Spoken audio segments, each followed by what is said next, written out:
Everyone, my name is RP Osepian, and I'm the English Language Arts Content Specialist for Sequoia Grove Charter Alliance. Today I'm going to walk you through how to accurately answer a match and interaction question on state exams. My objectives include determining how to accurately respond to these match and interaction questions, how to actively read and skim information to choose the correct answer, rephrasing the question to increase your chances of getting it right, and continue to practice this skill in order to gain mastery.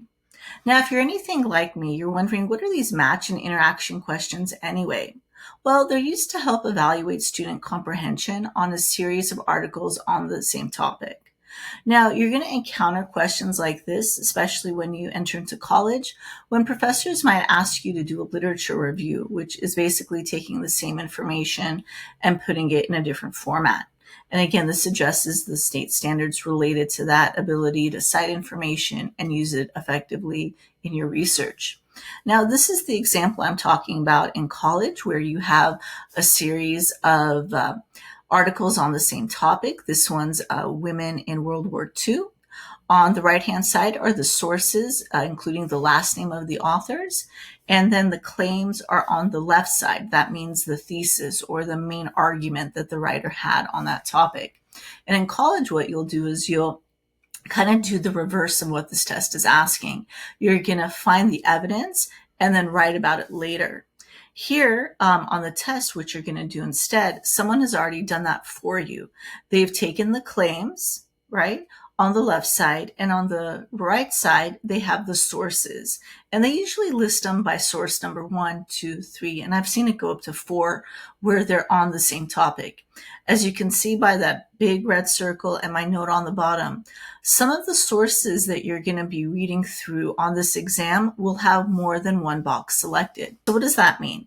Well, let's practice with a topic most of us are familiar with, sports. Most of us know baseball, football, soccer, and basketball, and maybe you might even play it. So if we turn a simple topic like sports into a match and interaction topic question, you'll would do is start here where I have my little green start sign here, and you're going to start to ask yourself questions like, which claim, meaning this left-hand side, is supported by each source? Number 2, ask yourself, are there other sources that support this claim? So you're going to look at these sources and compare them to these claims. Number 3, ask yourself, does this claim, meaning one of these, relate to all 4 of these sources? And last but not least, always review your answers. I would go backwards and say, does this source connect to this claim?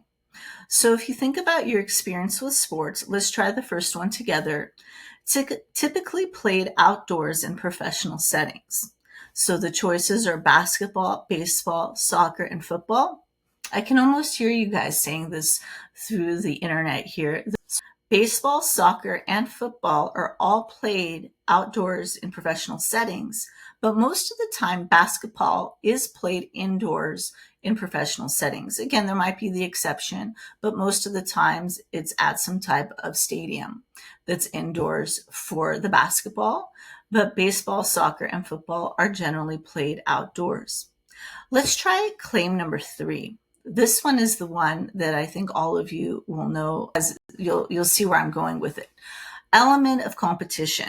Okay, it's going to be all 4 of them, right? But then let's look at claim number 4. Requires players to shoot in a hoop to score. And again, I can almost hear everyone shouting basketball. So with this, again, if we go to the answer key, you're going to see that you can turn in a match and interaction question that looks like this. You can have a few choices for one, maybe one like soccer, players are not allowed to use their hands, one like this one like basketball, and then others might be a full sweep across. So now let's practice this skill, my friends, with a fast food example. These are articles that I pulled off the internet that relate to the same topic. These are all about fast food. For the reference of time, I'm not going to go ahead and read the whole thing to you. I'm just going to pull out the major claim.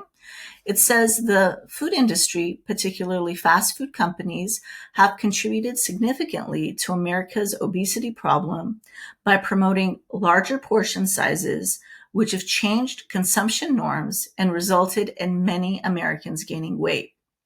So this source is pointing to the direction that fast food, these companies like McDonald's, are contributing to the obesity problem. Okay, let's compare that to source 2. Again, this one, similar topic, similar length, and the claim is down here.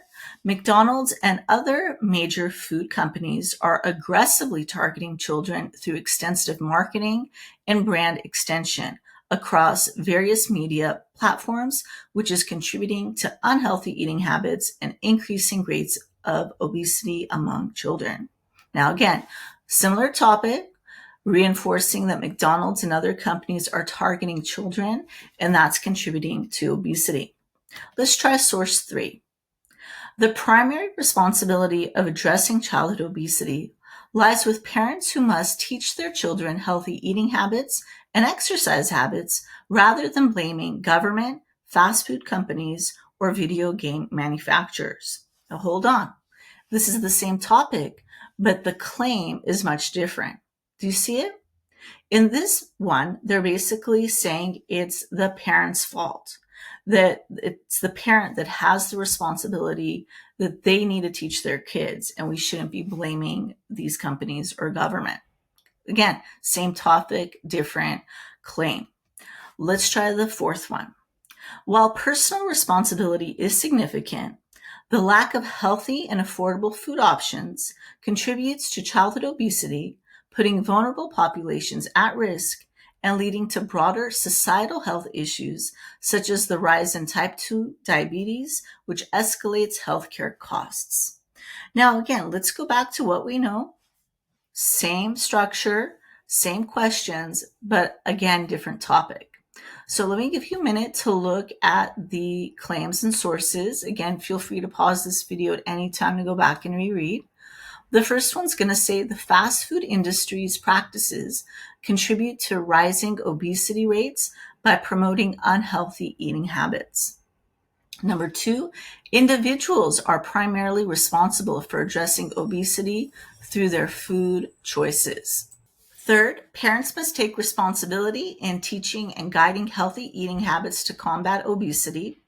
And last, the fast food industry's persuasive marketing and availability significantly contribute to obesity. So if we look at our answer key, we'll see, similar to the sports, the first row had a sweep all the way through, that they were all had the similar claim that the fast food industry is contributing to it.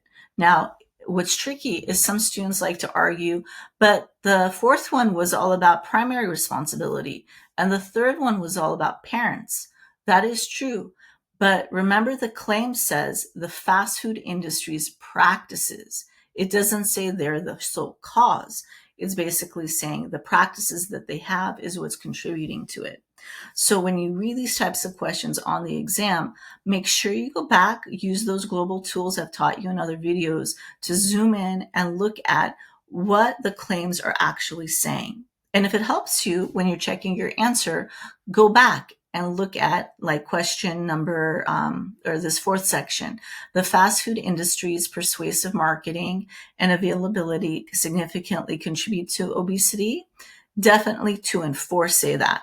So you might think to yourself, did source 3 say that? Did source 1 say that? And in that way, you can increase your chances of getting it correct.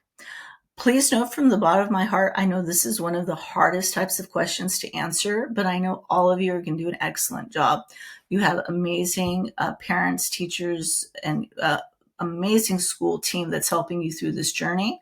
But if you have any questions along the way and you need help, always feel free to reach out to me. I'm just an email away, and I'm cheering you on as you continue to master the skill. Take care, everyone. Thank you.